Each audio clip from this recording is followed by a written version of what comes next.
All right, we are starting a new stream. As often happens at hotels and other places, everything died. But here we are, we're back. Hopefully many of you will find us in the new location, but we are here. No going away. Hopefully the stream will hold. What is going on? Hopefully the stream will hold as I speak. Things are, yep, there we are. All right. So today we're going to talk about it, as I said, we're going to talk about London, we'll talk about trade, we'll talk about the security breach, we'll talk about Russia and the trade deal, and we will also, I'll remind you about the event on the 29th. Those of you who did Super Chat, don't worry, we will recapture the Super Chat is captured. It should not be an issue. Let's see if we can get this other Super Chat going. How does it connect to the new stream? Give me just a few seconds here while I reorient all this. It's not as much fun doing this.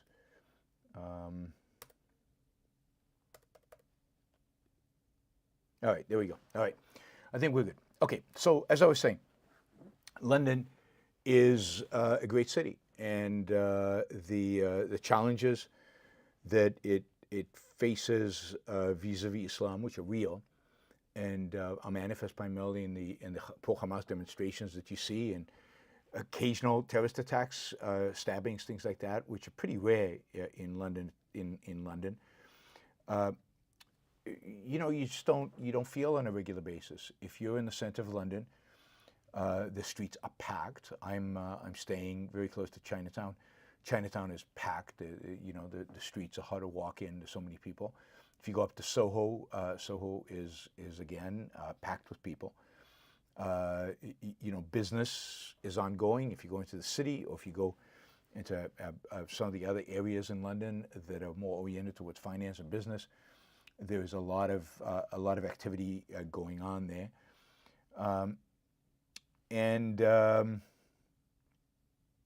yeah, I'd say London looks to me like it always has, as kind of a normal, a great city, vibrant and exciting.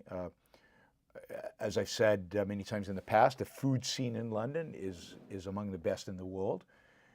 Probably only, you know, maybe New York and California match it in terms of the variety of foods you can get here. You can get world-class Indian food, you can get world-class Thai food, you can get world-class French food, you can get world-class Mexican food. I just came from a world-class Mexican restaurant.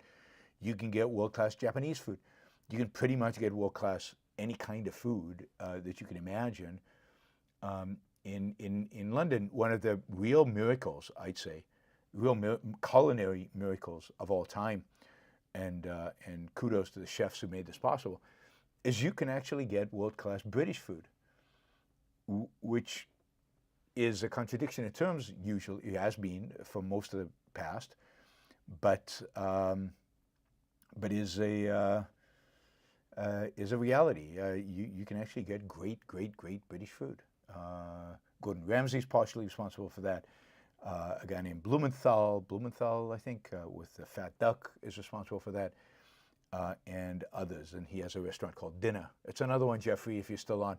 Dinner is a pretty interesting, amazing place. No, not roast beef. Good food, huh? No. British roast beef, no, I don't know. One of the things I love about London is you've got one of the best classical music scenes in the world. There's pretty much, you know, I don't know, 5, 6, 7 things, classical music concerts going on pretty much every day at lots of different venues around London. So if you're a lover of classical music, this is a great place to be, from opera to chamber music to all kinds of symphonic music. There's just so much to choose from. It's amazing. And then for those of you like to shop, London is basically one big, massive mall with a lot of stores that you don't see in the United States. So it's quite good. So I encourage people to come visit. Now, I don't know. Somebody said London's great to visit, terrible to live and work in. I mean, last time I lived here was in 1969, I think. So I don't know. I don't have an opinion about how it is to live. I know people who live here, and yeah, I mean, many of them love it. You need to be able to afford to live here. It's an expensive city, but if you can afford to live here, and if you can afford to live in a good area of London, then I think London's a phenomenal city to live in. You know, it has less violent crime than almost any American city, in spite of the massive number of immigrants.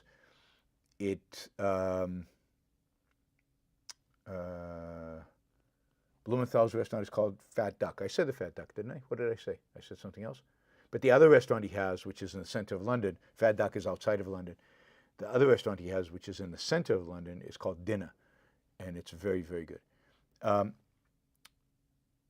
Dinner is an interesting concept. He takes 14th, 15th, 16th, 17th century British recipes of food, which my guess is pretty disgusting, and he modernizes them. He brings his unique modern touch to them, and he elevates them to, you know, high quality, world-class cuisine, if you will.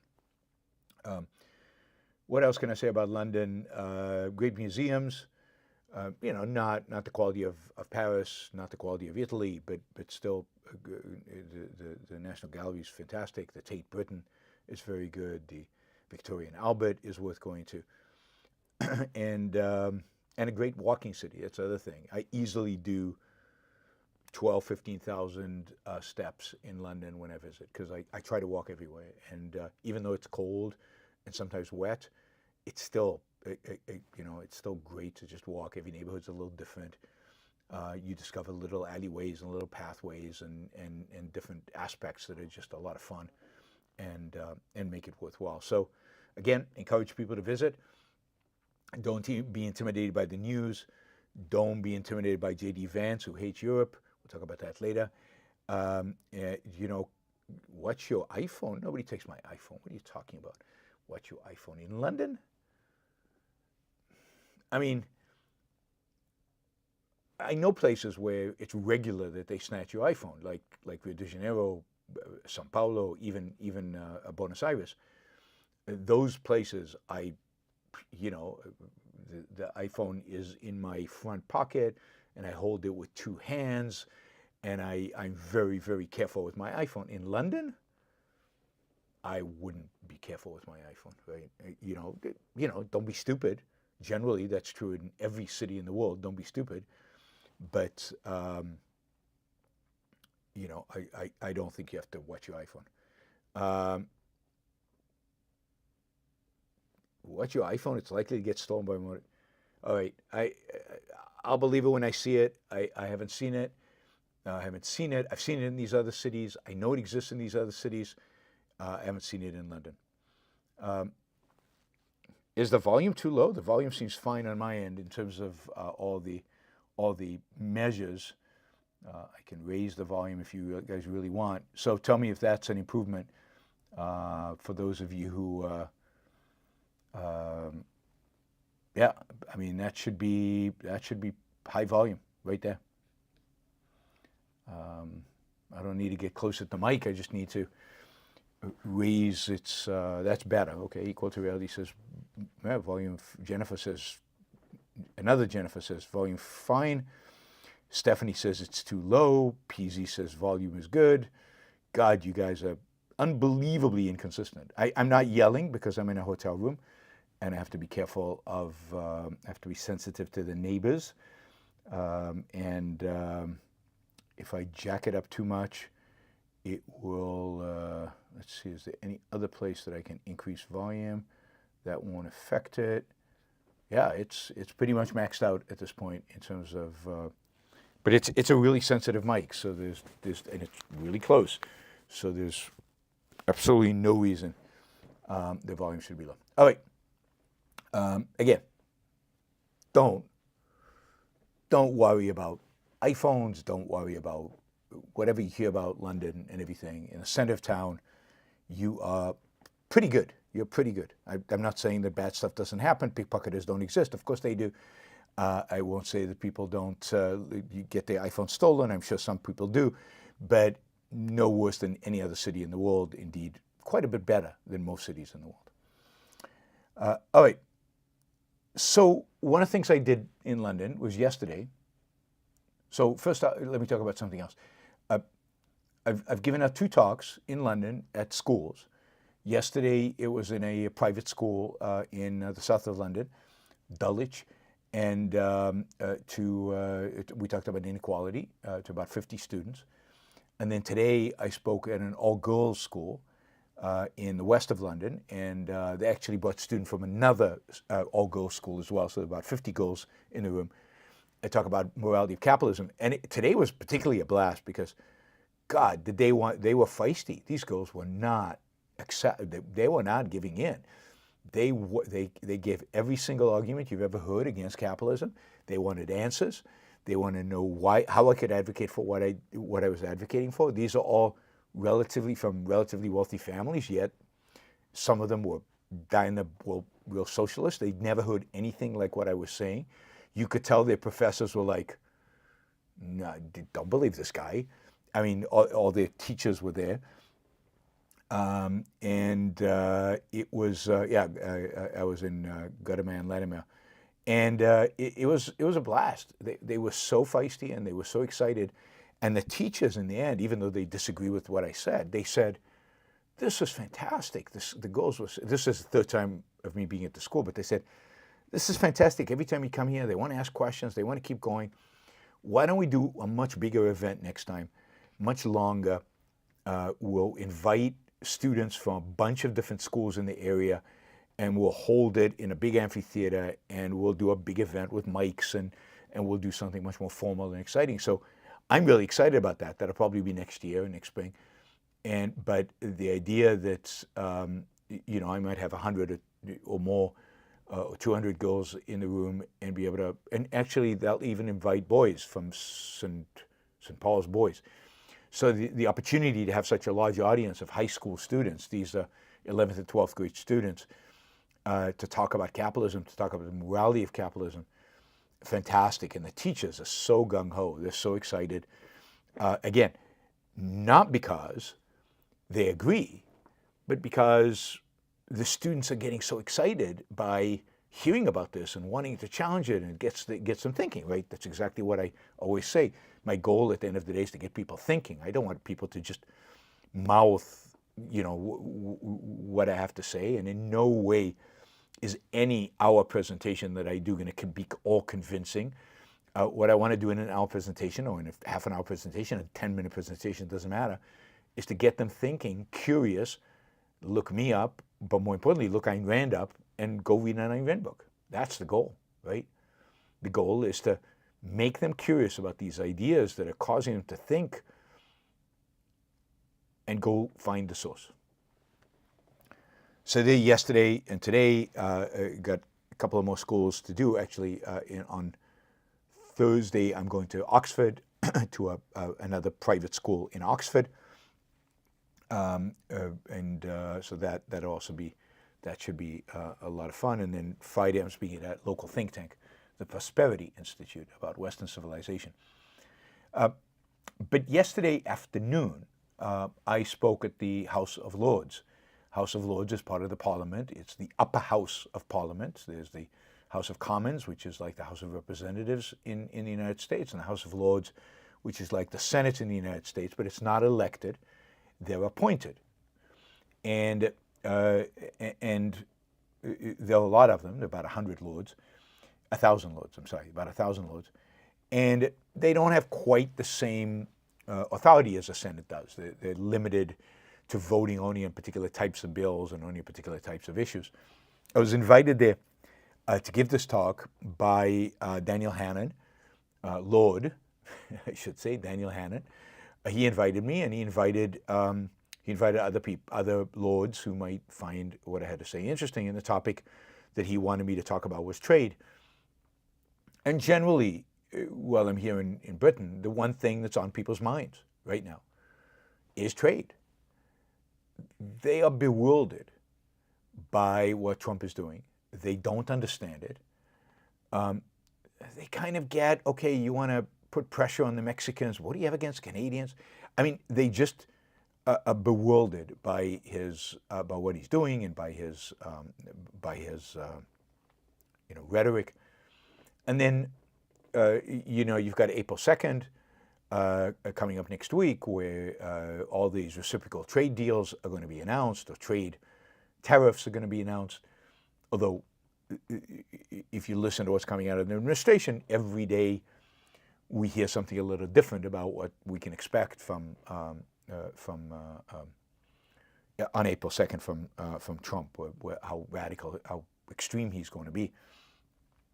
But they're bewildered. They don't know what's going on, and they don't understand it. And as I said, April 2nd is coming, and the Brits believe that they will have a deal with Trump. Trump, when he met with Starmer, the Prime Minister of England, a few weeks ago, said there would be a trade deal, a free trade deal with Britain, between Britain and the United States. And supposedly it's being negotiated right now, and hopefully it will be announced next week. And the UK will be exempt from Trump tariffs.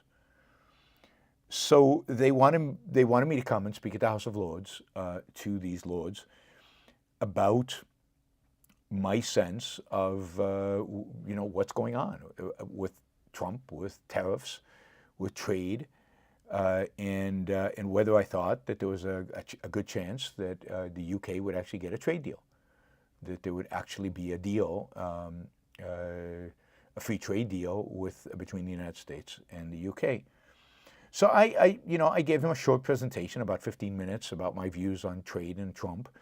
I don't think anything I said is new to you guys. You guys know all of this, right? I mean, Trump's explanations for trade, the three explanations that are given, that it's a negotiating tactic, that it will replace the income tax, and that it will bring manufacturing back home. All three of them are impossibilities even of themselves, particularly they replace the tax ones.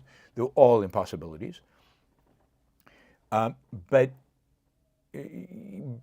they also all contradict each other. That is, if tariffs raise a lot of revenue and thus have the potential to replace the income tax, then they can't bring manufacturing home because everybody's importing stuff. That there's a lot of revenue because we're importing a lot of stuff, right? And if manufacturing comes home, then they're not a source of revenue. And of course, if you're negotiating, if they're just a negotiating tactic, then they're not going to bring manufacturing back, and they're not going to be a revenue source. So it's a complete disaster. All of them are just rationalizations. Rationalizations are excuses for things you want to get done anyway. They're rationalizations to try and present an irrational, completely arbitrary, emotion-based strategy to the American people. Because the reality is that Trump just hates trade. He hates trade, what do you call it, deficits. He thinks trade deficits are somehow subsidies. He thinks trade deficits are bad.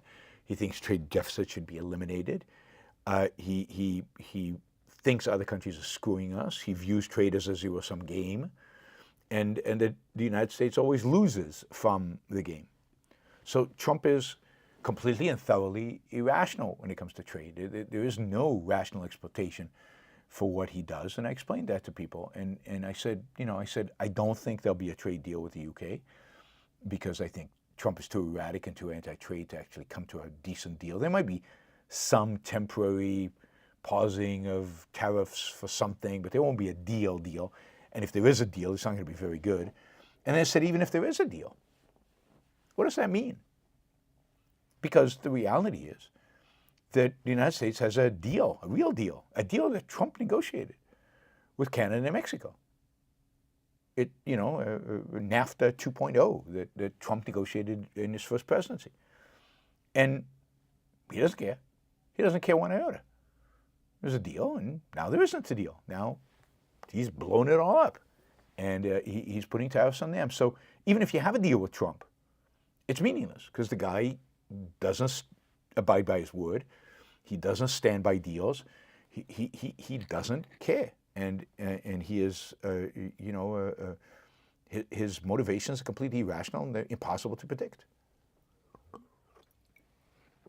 Now, as I said, April 2nd is a big day. There is rumors coming out of the White House that the April 2nd Liberation Day tariffs, as Trump calls them, are actually not going to be as global and widespread and sprawling as he has suggested, but rather it's going to be much more focused and much more narrow, and it's going to generally try to avoid a global trade war, tariff war.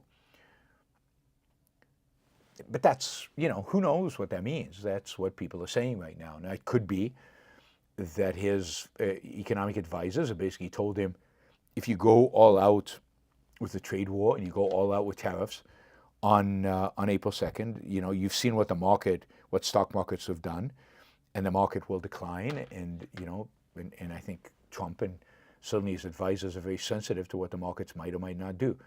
So it's possible that April 2nd will be less than what was originally promised.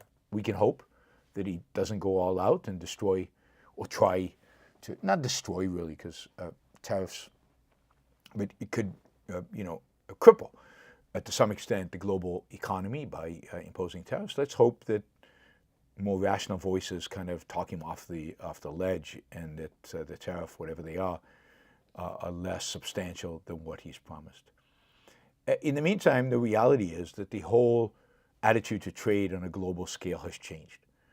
Since World War II, the world is basically moving systematically, and certainly this is true since the fall of the Berlin Wall, has been moving steadily and systematically towards greater and greater free trade.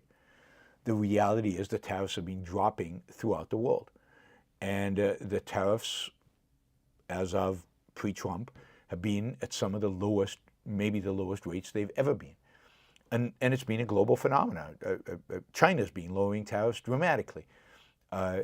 Most Asian countries have lowered tariffs. India's been lowering tariffs. Europe has been lowering. Canada, Mexico, the United States.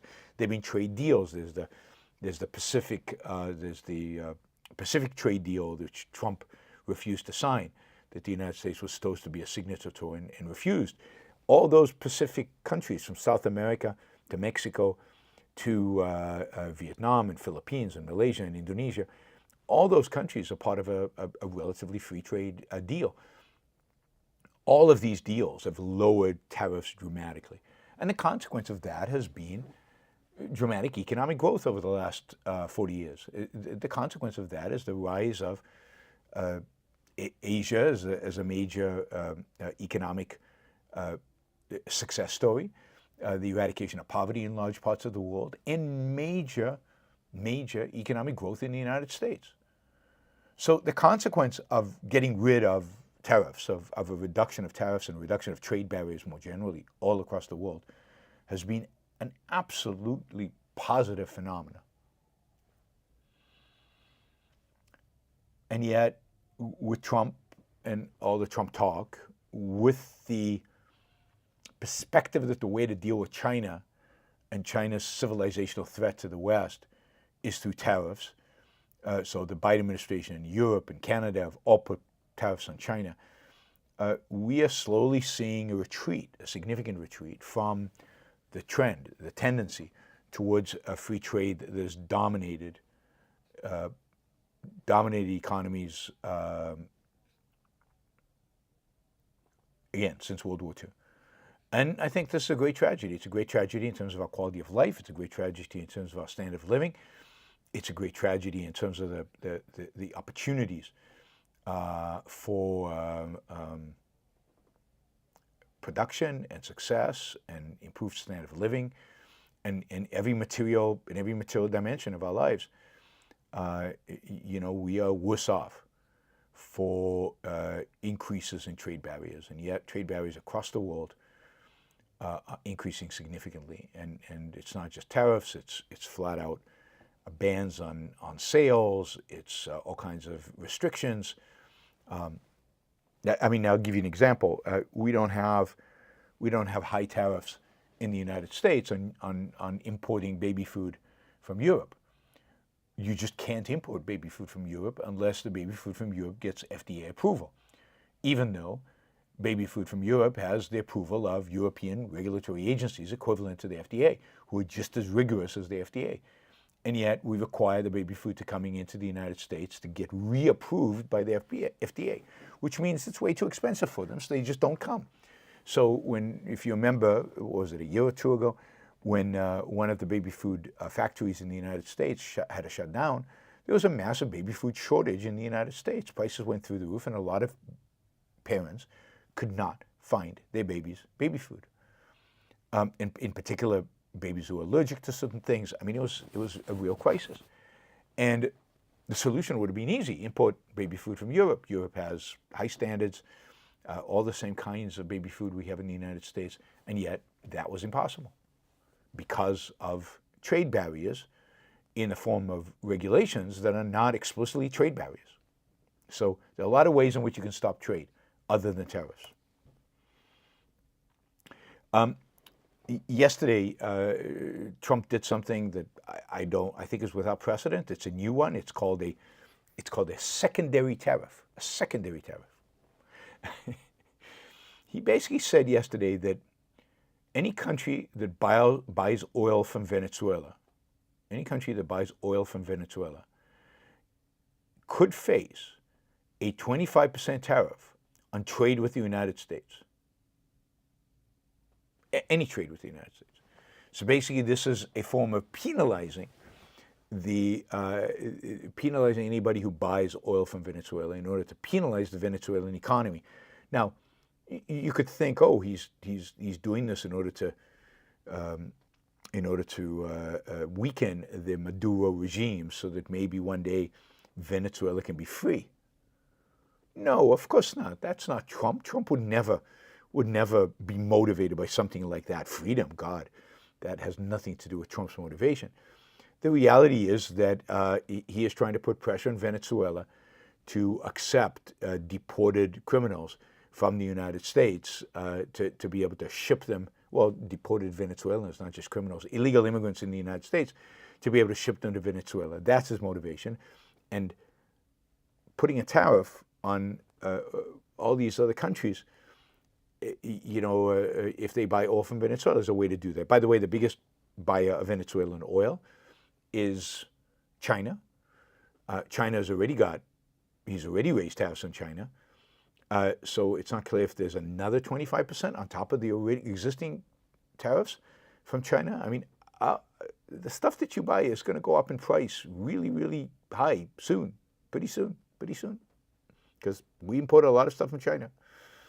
Even more from Mexico. But anyway, this is a new approach to trade, is tariff anybody who deals with a particular country. No embargoes, no sanctions, just tariffs. Tariff as the tool to solve every problem. It's the ultimate tool. One other thing that Trump administration has done vis-a-vis Venezuela, just as an aside, is they forced Chevron to leave Venezuela, to basically shut down all its operations in Venezuela and come back so that the Venezuelans have no benefit of U.S. technology in the oil fields. Okay, one other thing regarding trade. Again, this one kind of is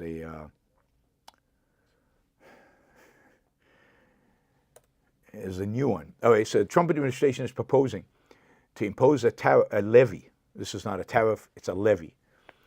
More taxes, in other words, on Chinese-made ships entering U.S. ports. So if a Chinese ship comes into the U.S. ports to unload imports and to to load up exports, it will have to pay a special fee. Now, of course, that fee is going to be passed on to the cost of shipping, which will be passed on to the cost of goods, right? It's not like the boat has money or the boat can print money. The boat can only get money from the people shipping the goods, and the people shipping the goods don't have spare money. They are going to only be able to get that money by increasing the prices of goods. So U.S. trade representatives have recommended imposing a fee of up to $1.5 million per port call on ships built in China. Now, this has nothing to do with China as a military threat. This has to do with the fact that China builds so many ships and we don't. So we want to make it very expensive to ship things using Chinese ships, because Trump's goal is to recreate the U.S. shipbuilding industry, which could take a decade, and it's not clear why you would want to do it anyway. We've talked about this in the past. So he's going to tax Chinese ships. Now, American exporters, primarily farmers, are panicking over this. The reality is that if freight operators stop sending ships to the United States ports because they can't afford the $1.5 million, then how are they going to export their stuff? And indeed, what is happening is that according to a United Grain Corporation, which exports grain, it's already seen a 40% increase in freight costs, as the shippers anticipate having to pay this ridiculous $1.5 million tax every time they use a Chinese ship. Half the ships in the world, I think, I don't know, some ridiculous number like that, are built in China. How are you gonna move stuff around? If it's built, it doesn't mean it's flagged. It doesn't mean even it's owned by the Chinese. It was just built in China. That's enough to get you this fine. It's quite unbelievable. All right, I will remind you that we do have a super chat. We do fund the shows with listeners like you. By using the super chat, you can ask me questions. I answer them. You get to guide the topics in which we cover in this show. And I pretty much answer all questions asked, so feel free to ask about anything. Go ahead. Somebody says, what isn't made in China? Well, most stuff is not made in China. Most of the stuff you consume is not made in China. The fact is that China is not even our number one importer. And the reality is that trade, imports, don't constitute a massive percentage of the U.S. economy. The U.S. economy is incredibly self-resilient. A lot of what you buy is American. But we do import a lot from Mexico and from Canada and from China because they make it cheaper. All right, let's talk about this security breach, right?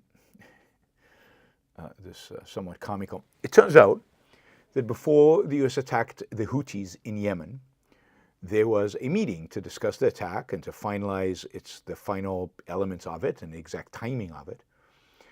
And this meeting by senior officials in the Trump administration, Secretary of Defense, Secretary of State, Security Advisor Waltz, and J.D. Vance, and about 15 other people, met to discuss through chat, to discuss what they were going to do with the Houthis. It turns out that in order to have this meeting, they used a chat app called Signal, which is an encrypted chat app that is used by, I guess, a lot of people use Signal as an encrypted way of communications.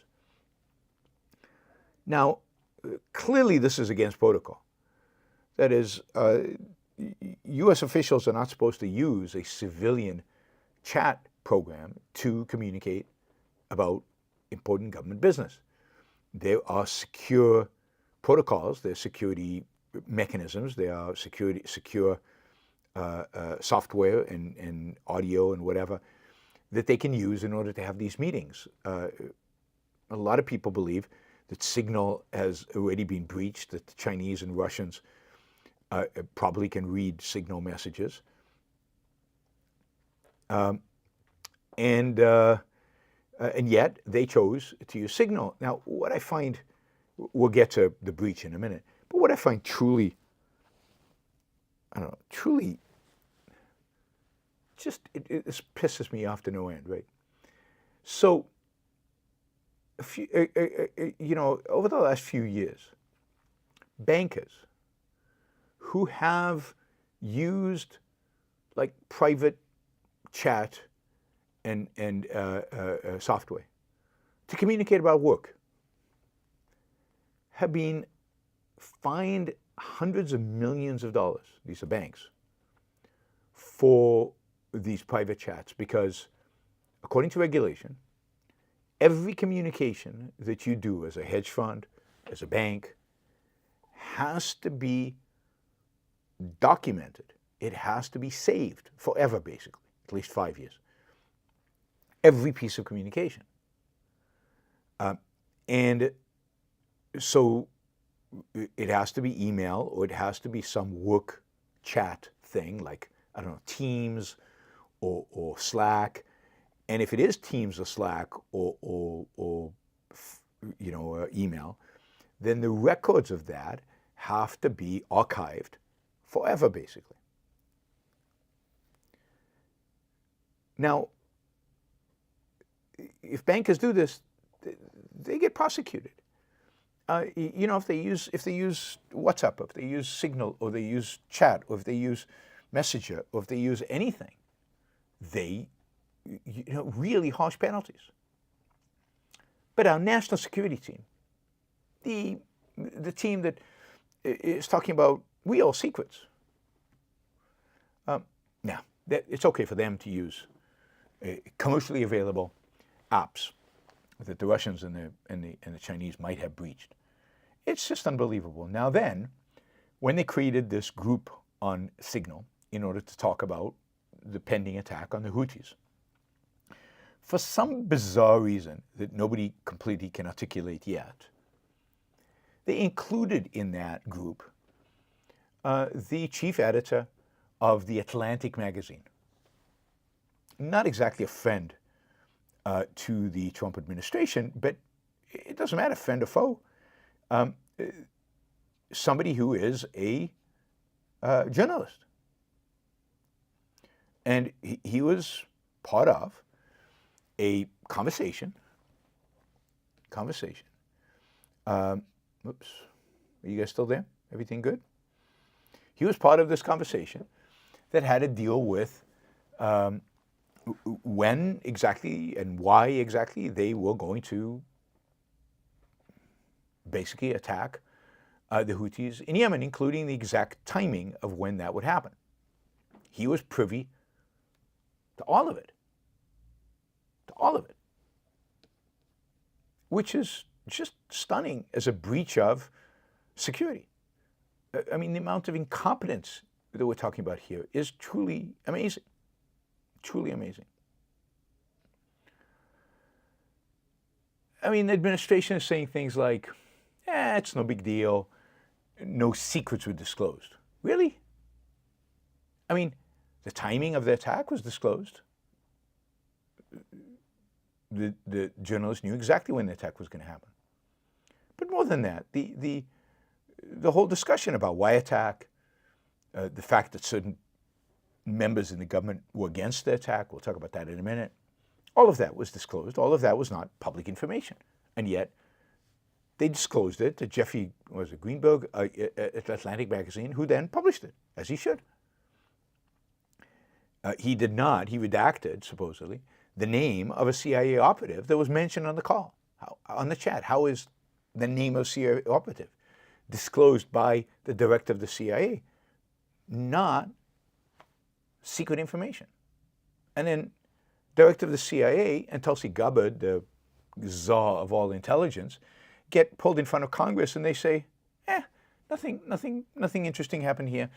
No real security breach from their perspective. They violated protocols. They shouldn't do that again. Of course, he was on the call.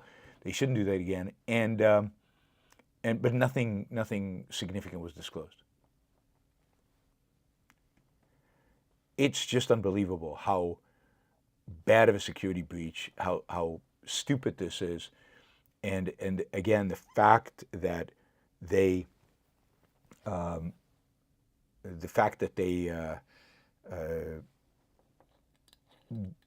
nobody seems to care in the administration. Nobody seems to care. Oh, some assistant to the security advisor put the name of the journalist on by accident. He was somehow in his Rolodex, and he got into the Signal list. And yeah, they shouldn't use the Signal. Next time they won't use it. Da, da, da, da, da. We're talking about Secretary of Defense, Secretary of State, head of the CIA. We're talking about, all these big shots. The Vice President. And yet, so, unbelievable incompetence. Tons of memes out there on this, which are quite entertaining, making fun of them, and justifiably so. The CIA Director Ratcliffe said pre-decisional strike deliberations should be conducted through classified channels. Yeah. Tulsi Gabbard, on the other hand, said there was no classified material about the strikes against the Houthis posted on the chat and signals. It's deny, lie, and somehow you can get away with this. On the other hand, there are people out there, like MAGA people, who think you don't get it, I don't get it, this is all 5D chess. Here's one of them. If you believe for 1 minute that Pete Hegseth, Marco Rubio, Mike Waltz, and J.D. Vance randomly and accidentally added this most rabidly anti-Trump journalist to a national security group chat, you're definitely the mark. These are some of the most competent people in the country. And you believe they would screw up like this? Yeah. Simply not possible. This is called media strategy. And Trump is famous for stuff like this. So, relax, people. Trump has it under control. This is all part of a strategy. He meant for this to happen. This is good. This is good. I think we have a name for this. Name? Yep, it's the Trump mindless we changed it. The Trump zombie syndrome. Trump zombie syndrome. So these are people who have zombified their own mind in the name of following Trump. All right, let's see. One of the things that are interesting about this conversation that happened on Signal, we know exactly what everybody said, is the extent to which J.D. Vance, in particular, is hostile to Europe. Basically, J.D. Vance was against the attack on the Houthis, against destroying the Houthis to open up the sea lanes to the Suez Canal, because it's like, this is just to help the Europeans. This doesn't help us. Very little of American trade passes through the Suez Canal. Most of the trade that passes through the Suez Canal helps the Europeans. Europeans should bomb the Houthis, not us. We need to stop doing this stuff for the Europeans. It really is stunning how anti-Europe J.D. Vance is. Right?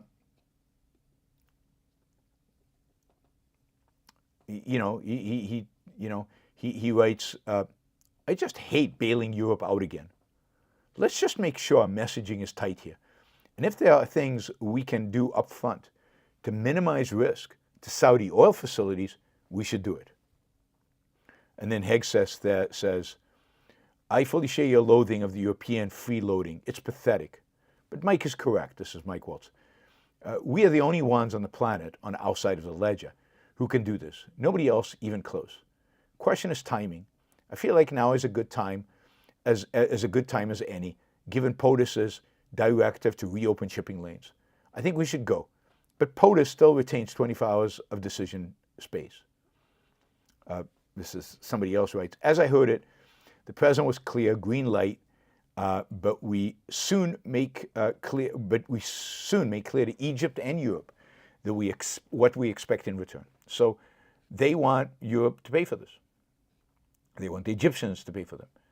And it goes on and on. I mean, Vance is really hostile to Europe. I mean, this is not this.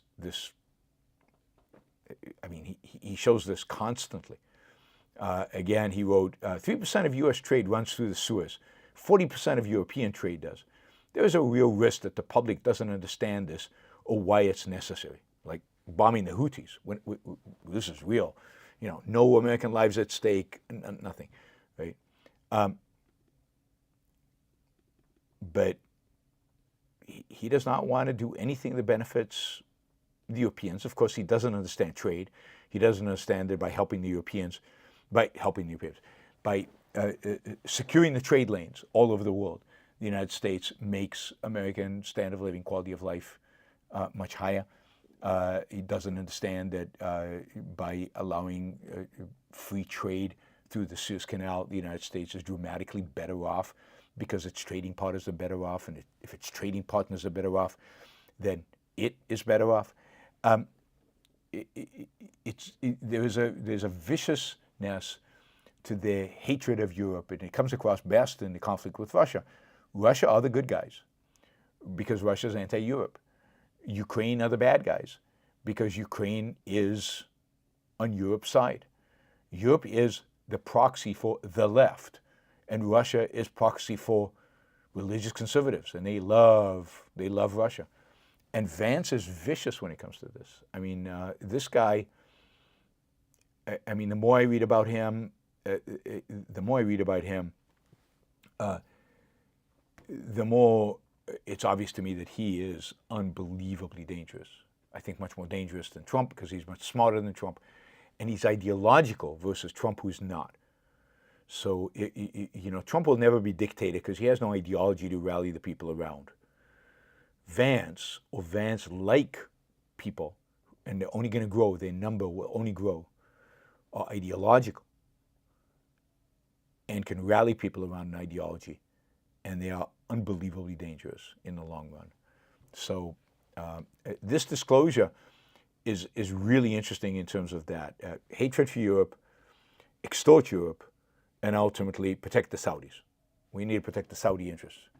Now, of course, Saudi Arabia ships much of its oil through the Suez Canal, so this is protecting Saudi interests. But the focus is, we'll do anything to protect the oil facilities in Saudi Arabia. To hell with Europeans. Saudi Arabia is a monarchy, but Trump has said he wants oil prices low, and for that he needs Saudi corporation and needs Saudi oil. Part of the reason, he is, I think, being friendly towards Russia is that ultimately he wants more Russian oil to flow out in order to lower energy costs. All right. What else? What else do we want to talk about? So yes, it's going to be interesting to see if anybody is fired, right? Anybody's fired.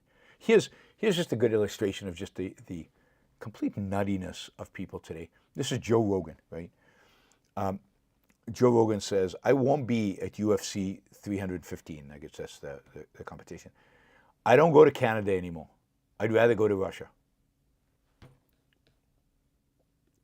He'd rather go to Russia than to Canada. Now, that is not on the basis of freedom, because Canada is a gazillion times freer than Russia. It's on the basis of what? Canada's left, Russia's more, those traditional values. It's unbelievable. Unbelievable. That Tucker's propaganda about Russia ultimately worked. Right? Note that I mentioned earlier free trade since World War II and the importance free trade has played in kind of economic growth globally. Well, the protector of that trade, the country that has facilitated that trade throughout the world, has been the United States. One of the roles the United States took on itself after World War II, and a role, by the way, that Ayn Rand supported, was protective of the sea lanes. The United States facilitated the free flow of goods globally. It has secured those sea lanes for 70-something years. Britain did it in the 19th century. The United States did it in the 20th and 21st century. Basically what J.D. Vance is saying, we shouldn't do it anymore. Europeans will take care of their sea lanes, we'll take care of our sea lanes, China will take care of, in the end, China will take care of their sea lanes. What this administration is trying to do is have the United States completely retreat from any kind of role globally, that even those roles that cost us very little and are essential to our standard of living and quality of life, because they don't care about stuff like that. Don't care about stuff like that. So right now in the administration, you have J.D. Vance, who represents retrenchment, bring everybody home, don't get involved anywhere. There's no conflict out there worth involving American, except maybe we should be looking at China. And then you've got, I think, Waltz and Rubio, who tend to be much more old-fashioned conservative hawks. No, we still have a role in the world, and we still have to do these things. And then you've got Hegseth, who seems to be in the middle between the two and is willing to kind of take a compromising position between the two. I think this suggests that, you know, the United States is not going to do anything dramatic about Iran. And I think that the reason for that is, I mean, who's going to benefit from that? Is the United States directly going to benefit from anything like that? I don't see J.D. Vance supporting bombing Iran. It could get out of hand. It could develop into a bigger conflict, World War III. Remember that. And of course, MAGA doesn't want the United States to go to war with Iran. I think it's much more likely that the bombing of the Houthis, which is fairly cheap, is meant to send a signal to Iran to bring them to the negotiating table.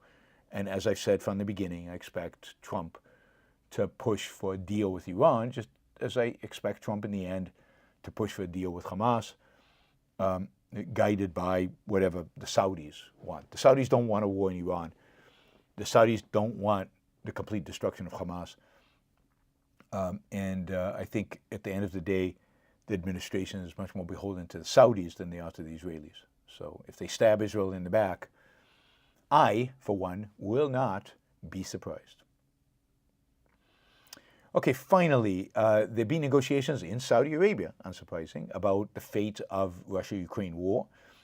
As part of those negotiations, it turns out that they've agreed to some kind of limited ceasefire in the Black Sea, maybe, depends on who you talk to. But the idea is to allow for the free shipping within the Black Sea. I don't know why this is such a big issue. The fact is that the Ukrainians, this is one front in which the Ukrainians won. They basically forced the Russian fleet to retreat to the most eastern part of the Black Sea, and the Russians have not really interfered much with the flow of grains out of Ukraine through the Black Sea. So I don't think Russia's giving much by declaring a ceasefire here, because I don't think they were doing much to begin with. But even there, the Russians are saying, okay, we'll agree to the ceasefire if the United States lifts a bunch of sanctions on Moscow. And it looks like the Trump administration has agreed to doing that. As always, Russians are far better negotiators than the United States. Now, in these negotiations, there was, of course, an attempt to reach a much broader ceasefire and ultimately peace deal. But the reality is that in the negotiations, the Russians demanded more Ukrainian territory than what they hold today. They are now seeking 4 Ukrainian regions, the Donetsk, Luhansk, Zaporizhzhia something, and Kherson, none of which they hold completely. Maybe they hold Luhansk completely, but none of which they hold completely. And so the only way they will agree to a ceasefire or peace ultimately is if they annex all those, if those 4 Parts of Ukraine are annexed to Russia, and it's recognized internationally. I mean, the talks are, it's a joke what the talks are, because the United States has already played all its cards. Russia has not budged 1 inch, and the United States keeps folding and folding and folding and giving them more. And Russia says, "Yeah, give us more. We're not gonna give you 1 inch. We're not gonna compromise 1 bit." I mean, if you're gonna admire anybody's negotiating skill, you've got to admire the Russians' negotiating skill. Trump here is worse than pathetic. I've never seen anything quite as ridiculously,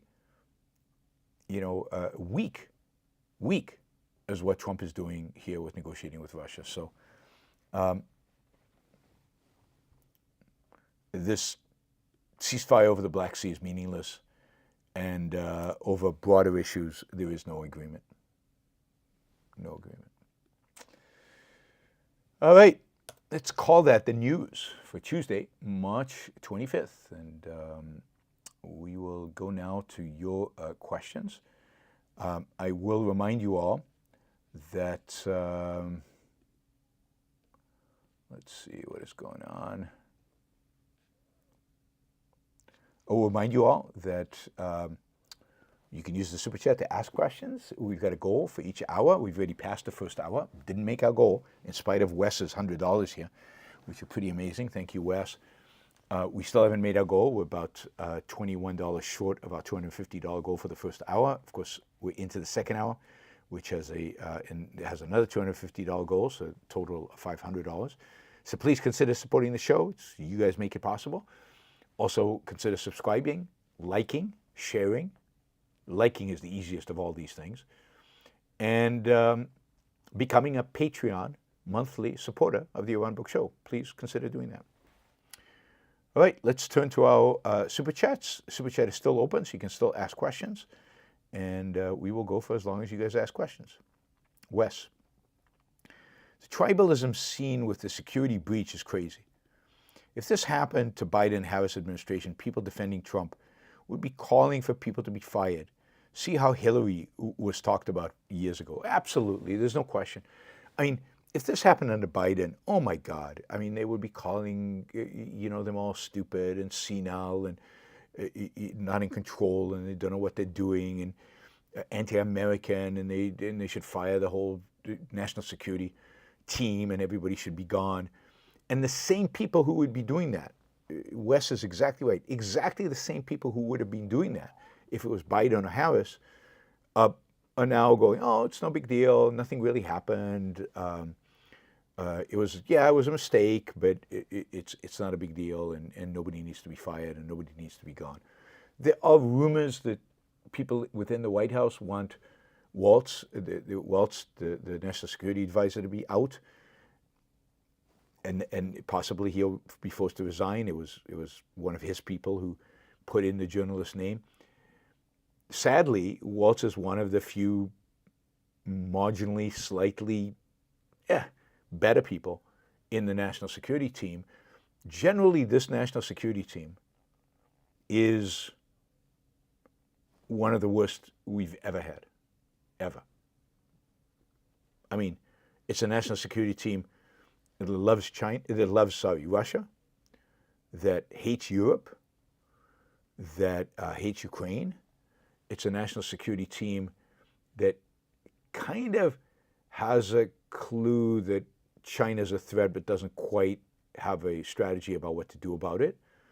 And China's getting only more aggressive in the Taiwanese area, and it wouldn't shock me to see China blockade Taiwan in the next few months, because I think it sees Trump and the administration is incredibly weak and not in a position to defend Taiwan, and not enough interest to defend Taiwan. And they've, of course, been training for this. It's a national security team that is pro-Israel, but do I really believe them? Do we trust them? Do we think they'll actually, go all out? It's a team under Trump that has said, we're going to crush the Houthis, destroy them, wipe them out. Houthis are still there. As far as I can tell, traffic in the Suez Canal is still minimal. Shipping lanes are still closed because of the Houthis. It doesn't seem like the United States has really done much. It's a national security team, I don't think, that really cares about Iran that much. And they're much more interested in maybe taking Panama, Greenland, and pretending pretending that they will take Canada. It's just not an impressive group at all. At all. Hegseth is a nobody, amateur nobody, no qualifications, no necessary skill set, no strategic thinking. There's nothing, there's no there. And generally, if you listen to the chat, one of the things that always surprises me, I don't know, it shouldn't surprise me, but it does. I always think, okay, but these people are exceptional. They must be special. They've reached this level in their careers. They're now part of the government. They've reached these high levels. They must be particularly smart. They must have some real insight. They must have a strategic mind at the very least to think strategically about the world. And then you read the stuff. And the people today in charge of our economy and in charge of our military and in charge of our foreign policy, and this is true of most administrations at the end of the day, they're not that smart. They're not that knowledgeable. And they are certainly not strategic. Like, I hate Henry Kissinger because he's a pragmatic, short-termist, and I hate that approach to foreign policy. But you got to say, Henry Kissinger knew stuff. He knew stuff. He knew a lot about the world. These people don't know anything about the world. They really don't. They don't know history. They haven't really spent time in other countries. They really don't have a sense of what's going on. They know about the world through Twitter. Like J.D. Vance's knowledge of Europe is from Twitter.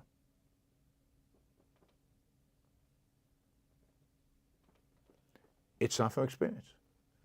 And it's not from being smart. He's smart, but he's not strategic. And he's distorted by a horrible ideology. Horrible, horrible ideology. All right, Lucinda is saying, everyone, let's chip away some more at the Super Chat goal. That's a good idea. Good for Lucinda. You guys should join her. Do a sticker. You can do a sticker. You don't even have to ask a question. She just did a 10 euro. A bunch of people doing 10 euro stickers would really get us to where we need to be. All right. Sippy Cask. How could people so readily engage and defend American slavery back in the 1800s? How could they defend keeping an entire race in bondage,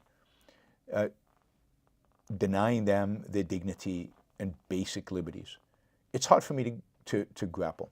It is hard to grapple partially because we live in a world in which it's almost self-evident, or it's seemingly self-evident, that all men are created equal, and the discrimination based on race is incredibly ugly and incredibly horrific, and we take it for granted. But the reality is that slavery was a part of human life for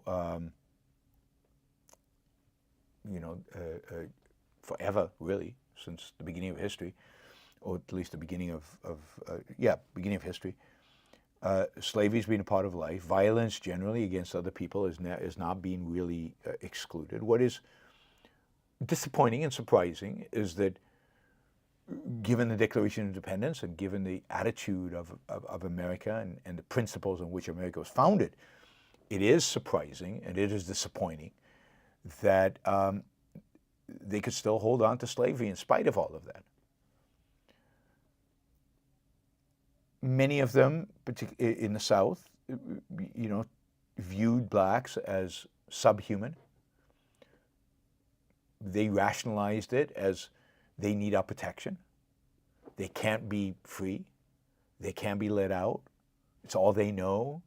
They can't survive by themselves because they're not a rational being. They're not completely rational. And therefore they have to be treated as subhuman.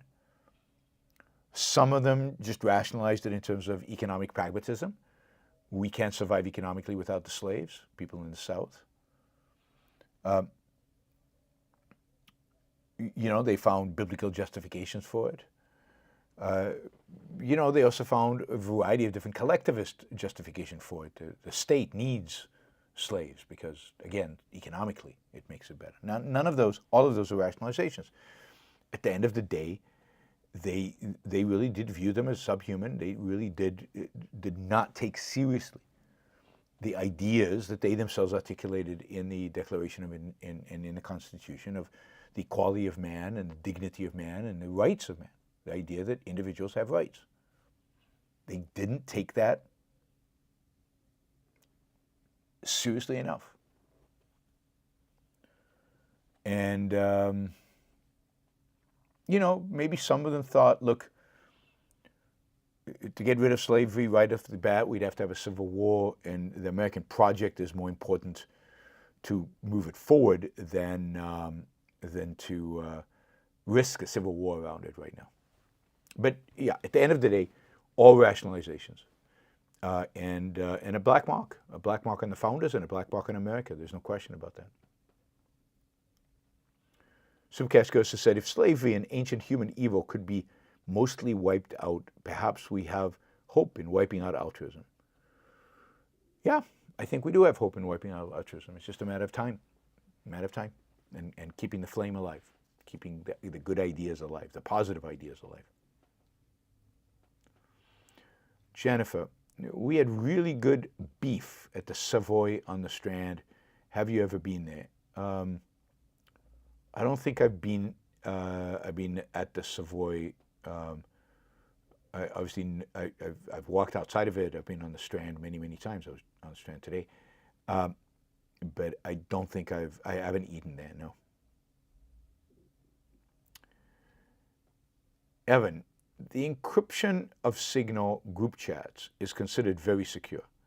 The reason why it is not considered sufficient for a purpose like this is due to the security of the personal devices, increased likelihood of user error. Yes, I mean, here you go, the user error, we got the user error. And the reality is that there were about 18 people, I think, on the chat, and some of whose devices could have been at some point hacked.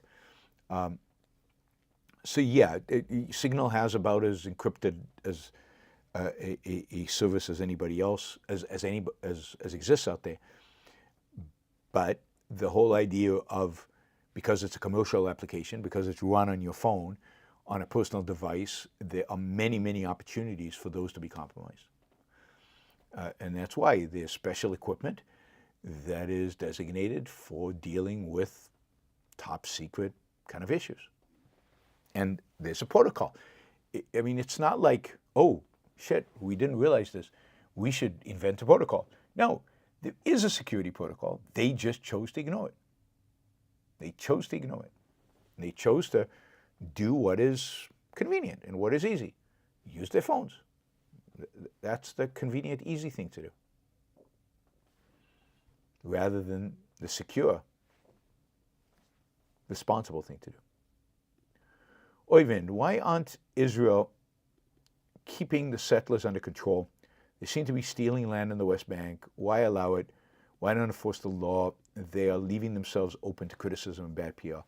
I think the main reason is that right now there are political parties in Netanyahu's government that are very supportive of the settlers and depend on the settlers for their votes and don't want to piss off the settlers. And Netanyahu, because he needs these political parties to be part of his coalition, goes along with it. So, yeah, I mean, this is a violation of the rule of law, what is happening. And it's really bad and really wrong. And but it's tolerated because of politics.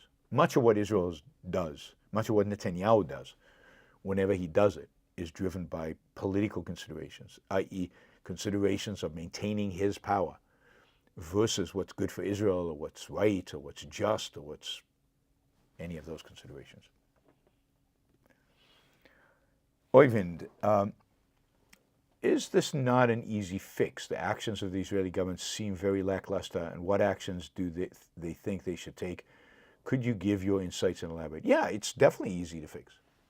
All they need to do is give the word to the police and the military to not to shut down these Jewish religious settler militias.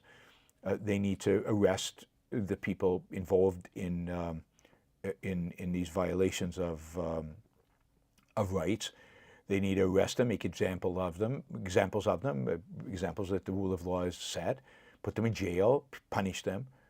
This is not hard to do, but there is a political cost to it. Most Israelis would support doing that, would support shutting this down. An overwhelming majority of Israelis would support it. But the way coalition, parliamentary, governmental systems work is often the entire government is captured by a small minority of people committed to their cause, religious nationalists in this case, who are protecting the settlers and who have enough political power because of how small the majority is in parliament to be able to squeeze the government to get whatever they want. This is why getting into politics is such a disaster, particularly in a parliamentary system. Dan,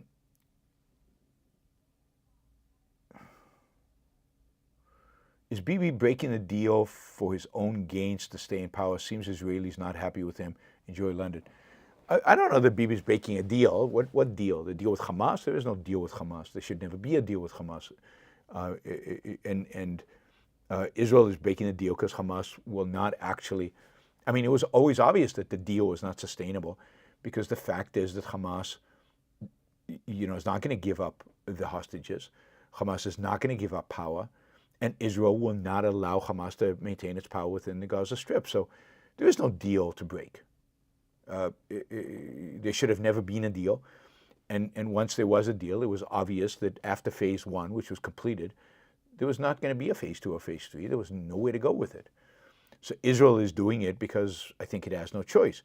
Now, the Israeli public is very confused and very wrong, because it believes that Netanyahu is holding up a hostage deal. But there is no deal to be made. Yeah, you might be able to get a few more hostages, but the longer you delay, the stronger Hamas will get. The longer you delay, the more they'll regain their confidence. You've got to crush them. You've got to destroy them. And Israel is doing a little bit of that now, and they should be celebrated for that. And it's sad that the Israeli public is so actually doing what is necessary to defeat Hamas once and for all. Israelis don't have appetite for war. They get tired of it. They usually understand the initiation, the beginning of the war, because it's always in self-defense. But then they get tired of it, and it's understandable why it's tiring. It's tiring to have bombs falling on you. It's tiring to have your sons and daughters in harm's way. It's tiring to see all the dead bodies coming. That's why Israel should dedicate itself to short, ruthless, overwhelming wars that they win quickly, and they get it over with quickly. And the more they drag out, the more the public support for the war shrinks. That's just the reality of the way it works. Lucinda, depressing how many people believe in JFK conspiracy theories. My girlfriend's history teacher had the class write an essay on which conspiracy is most likely. Even lots of average people here in Germany believe the CIA did it. Yeah, it is truly stunning, because people don't want to believe the simple explanation, because they want to believe that behind what moves the world, there are real forces. They want to believe that there's some kind of logic behind it all. They want to believe that that history moves in a particular direction, right? And if it moves in a particular direction, who's moving it? There has to be somebody that moves it. Can't be ideas. That's too abstract. So it has to be a group, people, the CIA, the Jews, somebody, the Brandenburgs or whatever they're called. And it's a much easier, cleaner explanation of history. And to say that there was a lone gunman and he just did it because he hated JFK, and he's inspired by communism, but the Russians probably didn't pay him. And the CIA had nothing to do with it other than the CIA was incredibly incompetent in stopping him because they were watching him and they could have stopped him. That's just too, it seems random to them. It seems arbitrary. It seems they want a cause they can understand. And the only causes they can understand are these people wanted to get rid of him because of money, because of power, because some obvious explanation, and they hired this dupe to do it for them. And fill in the blank on who the people are. I've seen a lot of people online saying that the RFK documents that came out are proof that the Jews did it. And they've got a whole explanation why the Jews did it, right? Something to do with JFK wanting to retreat from supporting Israel or something like that. Enric says, what do you think of having a restaurant review blog? It could be short, pithy, and when you have time. You know, I don't know. It seems kind of weird. It's not my thing. I'm an intellectual. I'm not a food critic. It's distracting. It would be another thing to do. The people who would be attracted to food blog wouldn't necessarily be attracted to the show. I'd much rather once in a while give you restaurant recommendations, tell you what I think, and leave it at that. It could probably make more money than what I do here if I was good at it. But it wouldn't interest me that much. I mean, people have said, why don't you have a travel vlog, blog, whatever, restaurants with photos, take photos of all the dishes and critique. Yeah, all of that is doable. It just requires time, and it requires a diversion from focus, and I really do think it's best to be focused. This is what I'm focused on. All right, guys. Thank you, Jack, for the sticker. Thank you, Stephen, for the sticker. Let's see, who else did we have? John, thank you for the sticker. And again, thank you, Wes, for the $100 question. And Jonathan, thanks for the sticker early on. Appreciate that. All right, guys.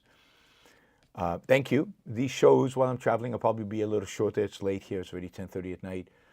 I need to get some rest. And I will see you all probably tomorrow at around the same time. And we'll see as the week progresses how many shows I can get in. Yeah, I'll see you all tomorrow.